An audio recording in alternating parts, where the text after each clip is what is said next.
Uppal cricket stadium పేరు వివాదంపై Visakha industry స్పందించింది. హైదరాబాద్ క్రికెట్ అసోసియేషన్ అధ్యక్షుడు అర్షద్ అయూబ్ కామెంట్లను తప్పుబట్టింది.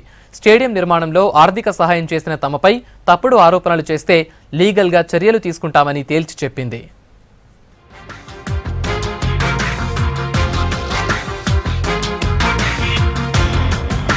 హైదరాబాద్ ఉప్పల్ క్రికెట్ స్టేడియం పేరుపై మళ్లీ వివాదం మొదలైంది. ఉప్పల్ స్టేడియంలో విశాఖ టైటిల్ తొలగిస్తామన్న హైదరాబాద్ క్రికెట్ అసోసియేషన్ అధ్యక్షుడు అర్షద్ అయూబ్ కామెంట్స్ పై విశాఖ ఇండస్ట్రీస్ స్ట్రాంగ్ గా రియాక్ట్ అయింది.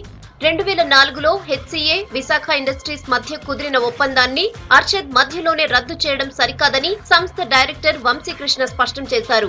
అగ్రిమెంట్ కుదిరిన సమయంలో హెచ్సిఏకు వైస్ ప్రెసిడెంట్ గా ఉన్న అర్షద్ కు ఒప్పందం విషయాలు తెలియవా అని ప్రశ్నించారు. అర్షద్ అయూబ్ గారు కొన్ని అన్వాంటెడ్ ఆరోపణలు పెట్టాడు. That the executive committee of HCA at its meeting September 2004లో unanimously awarded the naming rights and thanking you for the timely assistance అని చెప్పి లెటర్ ఇచ్చినారు. అప్పుడు అర్షద్ అయూబ్ గారు కూడా వైస్ ప్రెసిడెంట్ ఉన్నారు. అన్నిటికీ అర్షద్ అయూబ్ గారు దానికి పార్టీ ఉన్నారు. అయిన తర్వాత కూడా ఇప్పుడు ఇట్లా తప్పు ఆరోపణలు చెప్పడం తప్పు అని చెప్పేసి క్రికెట్ స్టేడియం పేరు హక్కులపై 2011 నుంచి కోర్టులో వాదనలు నడుస్తున్న విషయాన్ని వంశీకృష్ణ గుర్తు చేశారు. ఇలాంటి టైంలో ప్రెస్ కాన్ఫరెన్స్ పెట్టి హెచ్సి అధ్యక్షుడు అర్షద్ అయూబ్ అందరినీ తప్పుదోవ పట్టించారని విమర్శించారు.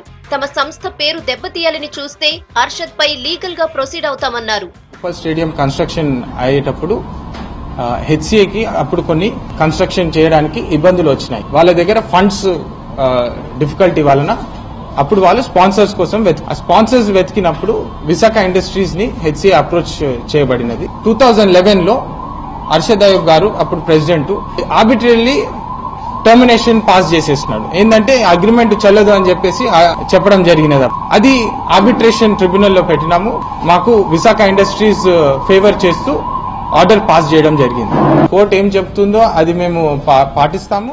విశాఖ ఇండస్ట్రీస్ పై ఆరోపణలు చేస్తున్న వాళ్లెవ్వరూ తమను సంప్రదించలేదని వంశీకృష్ణ చెప్పారు. తమ సంస్థను అప్రతిష్ట పాలు చేయాలని చూస్తే సహించేది లేదన్నారు.